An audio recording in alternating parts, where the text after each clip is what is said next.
कालिदास बचपन से ही महामूर्ख थे। फिर उनके जीवन में ऐसी घटनाएं घटी कि वो महान कवि तथा नाटककार बन गए और विक्रमोर्वशीयम, रघुवंशम और मेघदूतम जैसे महाकाव्यों की रचना की। दोस्तों, कालिदास एक महान कवि और नाटककार ही नहीं बल्कि वे संस्कृत भाषा के विद्वान भी थे। वे भारत के श्रेष्ठ कवियों में से एक थे। उन्होंने भारत की पौराणिक कथाओं और दर्शन को आधार मानकर सुंदर, सरल और अलंकार युक्त भाषा में अपनी रचनाएं की और अपनी रचनाओं के माध्यम से भारत को एक नई दिशा प्रदान करने की कोशिश की। तो दोस्तों, आइए जानते हैं महान कवि कालिदास की जीवन कथा। कालिदास के माता पिता उन्हें 5 वर्ष के आयु में ही छोड़कर चल बसे थे। उनका लालन पालन किसी दयालु वाले ने किया, जो कि वह भी अशिक्षित था।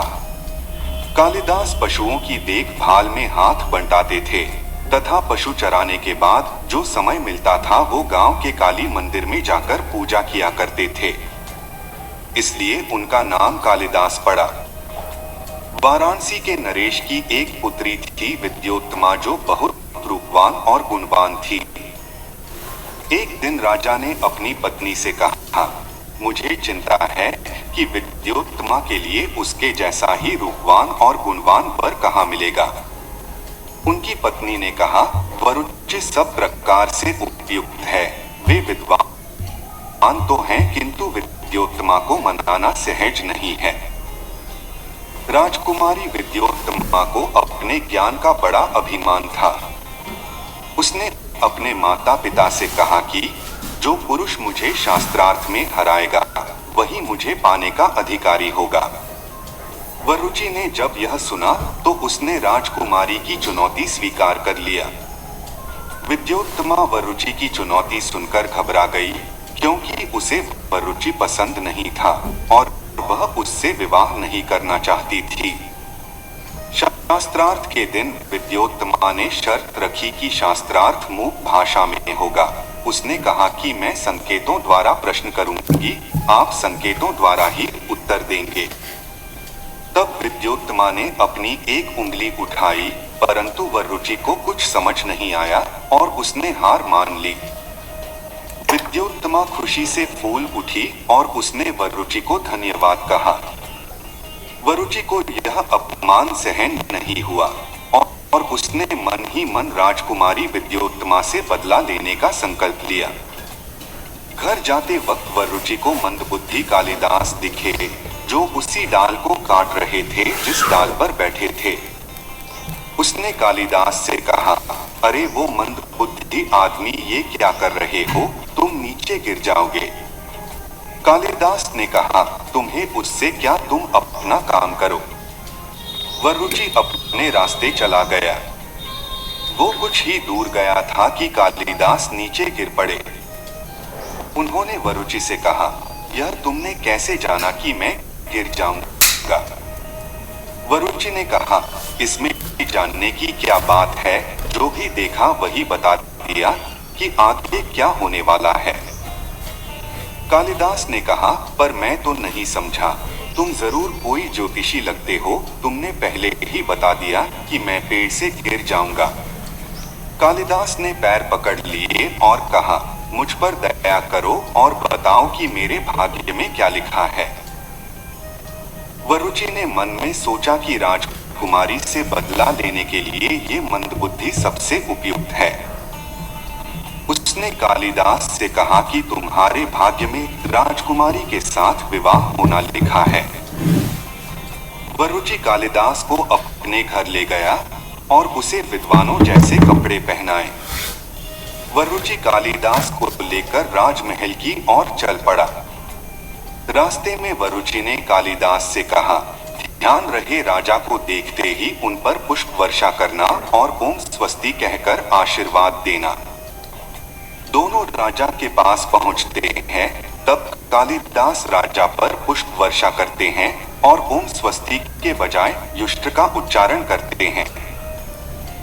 राजा को कुछ समझ में नहीं आता कि कालिदास क्या बोले। तब वरुचि स्थिति को संभालते हुए कहता है, महाराज, ये बहुत विद्वान ब्राह्मण है। इन्होंने आपको एक विशेष आशीर्वाद दिया है। वरुचि आगे बोलता है, महाराज ये विद्वान ब्राह्मण कालिदास है, ये आपकी पुत्री विद्योत्तमा के साथ शास्त्रार्थ करने आए हैं। राजा ने कालिदास को विद्वान ब्राह्मण समझकर अपनी पुत्री के साथ शास्त्रार्थ करने की आज्ञा दे दी। वरुचि ने कालिदास से कहा कि कुछ भी हो जाए अपना मुंह मत खोलना, सभी प्रश्नों का उत्तर संकेतों में देना, नहीं तो राजकुमारी के साथ विवाह का अवसर हाथ से निकल जाएगा। मौन शास्त्रार्थ शुरू हुआ और पहले के तरह ही राजकुमारी ने एक अंगुली उठाई, जिसका अर्थ था कि परमात्मा ही सत्य है। परंतु कालिदास ने समझा कि वह उनकी एक आंख फोड़ना चाहती है। इस प्रश्न के जवाब में उन्होंने अपनी 2 उंगली खड़ी कर दी। कालिदास का अर्थ था कि यदि वह उनकी एक आंख फोड़ेगी तो वह उसकी दोनों आंखें फोड़ देंगे। परंतु विद्योत्तमा समझी कि सृष्टि में आत्मा और परमात्मा दोनों सत्य हैं, इसलिए वह संतुष्ट हो गई। फिर उसने अपनी 5 उंगलियां खड़ी की, जिसका अर्थ था कि हमारा शरीर 5 तत्वों से मिलकर बना है।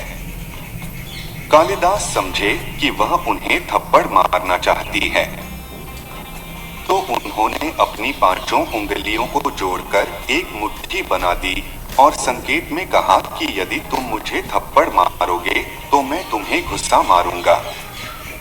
परंतु इस उत्तर को विद्योत्तमा ने समझा कि जब तक 5 तत्व अलग अलग है, तब तक इनसे कुछ विशेष कार्य सिद्ध हो पाना असंभव है।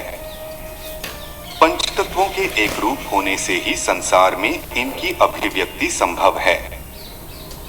अंततः विद्योत्तमा ने पराजय स्वीकार कर ली और उसने कालिदास से विवाह कर लिया। विद्योत्तमा और कालिदास अपने कक्ष में बैठे थे, तभी बाहर किसी तीव्र स्वर को सुनकर कालिदास से पूछा, किमवती? कालिदास ने उत्तर दिया, उट्रवती।